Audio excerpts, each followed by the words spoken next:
आपले जाणवत आहे हे अपंग आहे, दिव्यांग आहे आणि आम्ही पण अपंग आणि दिव्यांगांसाठी काम करतो.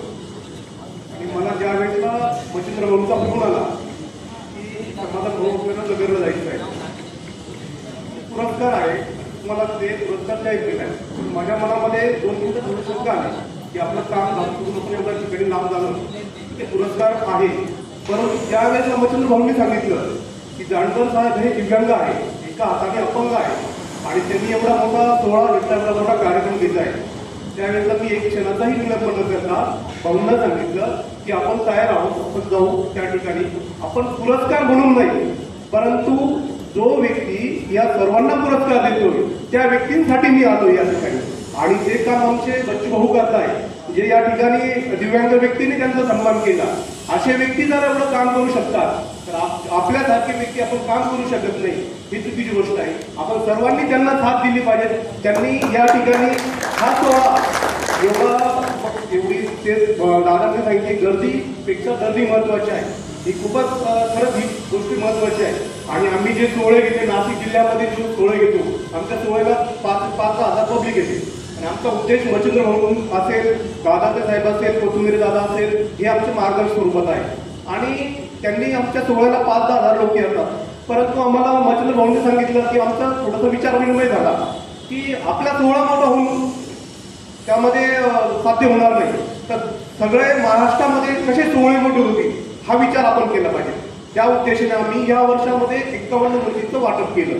बिना फक्त भाऊंनी सांगितलं त्यापर्यंत फक्त श्रीफळ घेऊन आपण मूर्ती वाटप केलं. 51 ठिकाणी सोहळे झाले. 51 ठिकाणी एका ठिकाणी 2,000 जरी पब्लिक आली तर आमच्या 10,000 पेक्षा मोठी सोहळा त्या ठिकाणी झाला. हा उद्देश आम्ही ठरवला. आणि पुढचा वर्ष 300 वर्ष जन्मोत्सवासाठी येतोय. 300 वर्षाचा जन्मोत्सवासाठी आम्ही 300 मूर्तींचं वाटप करणार आहोत. याचं कारण असं, मूर्ती वाटपचं ध्येय पण वेगळं आहे थोडा.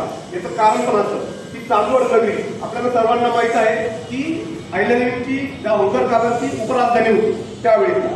त्या ठिकाणी गेल्या मागील काही दिवसापूर्वी त्या ठिकाणी एक स्मारक बसवलं गेलं. तर साहेबांना माहीत असेल, तुम्हाला सर्वांना पण ठाऊक असेल, तिथे एक चौफुलीवरती स्मारक बसवलं गेलं. याचं कारण पण असं त्या ठिकाणी उपराजधानी असताना तिथे एकही स्मारक नाहीये मातोश्रींचं, आणि उपराजधानी होती त्या ठिकाणी.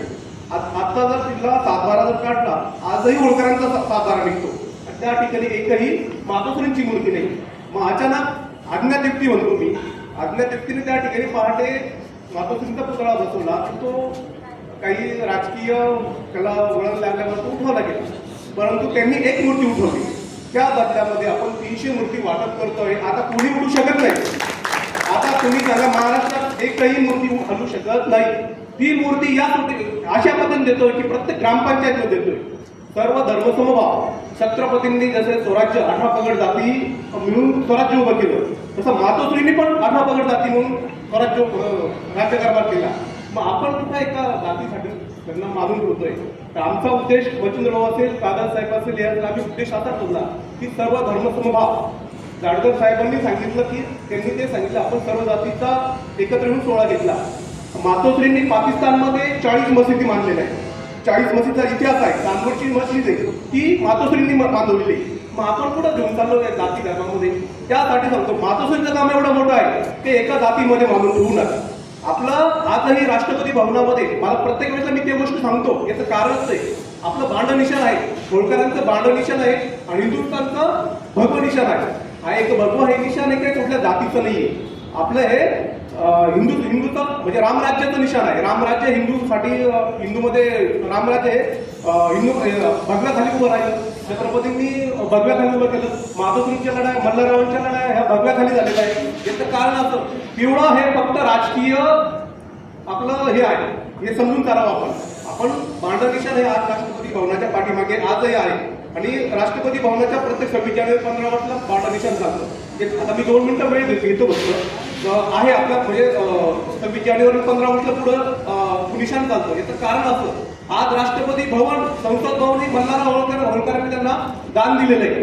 मग आपण पुढे घेऊन चाललोय बघ बाकीचा पिवळा निळा भगवा हे काही करायचं नाही. आपण आपल्या पद्धतीने मातोश्रींचा इतिहास सर्व धर्म समभाव सर्व जाती धर्मामध्ये घेऊन जावं अशी आमची इच्छाप्रमाणे आम्ही ह्या मूर्त्या ग्रामपंचायतमध्ये कुठल्याही एका व्यक्तीला देत नाहीये. आपण ही मूर्ती पहिली मूर्ती आम्ही नगरला ग्रामपंचायतला काय दिग्रज सारख्या ठिकाणी दिली. पहिली मूर्ती अहिल्यानगरमध्ये आली. म्हणजे आमचा पण असा उद्देश की अहिल्यानगर ज्या ठिकाणी मातोश्रींचा जन्म झाला त्या ठिकाणी मातोश्रींची पहिली मूर्ती गेली. त्यानंतर आम्ही ह्या मूर्त्या 51 मूर्त्या 54 मूर्त्या आतापर्यंत वाटप केल्या. धन्यवाद. या ठिकाणी जाडकर साहेबांचं असेल कन्नड साहेबांचं आपण नगरवासियांचं आपल्या अहिल्यानगरवासियांचं असेल सगळ्यांची मी धन्यवाद मानतो. आणि यापुढे मातोश्रींचा इतिहास सर्व धर्मात जावा. फक्त का